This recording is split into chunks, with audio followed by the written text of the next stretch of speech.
Guntur TDP కార్యాలయంపై దాడి ఘటనలో మాజీ ఎంపీ నందిగం సురేష్ కు 14 రోజుల రిమాండ్ విధించిన కోర్టు.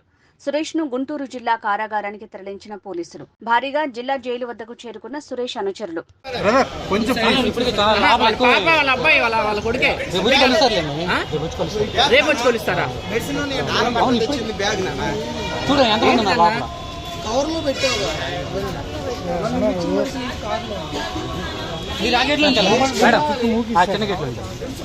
బ్యాగ్ ఎక్కడ ఉంది? ఎక్కడ పెట్టారు? అది కాదు, అది కాదు.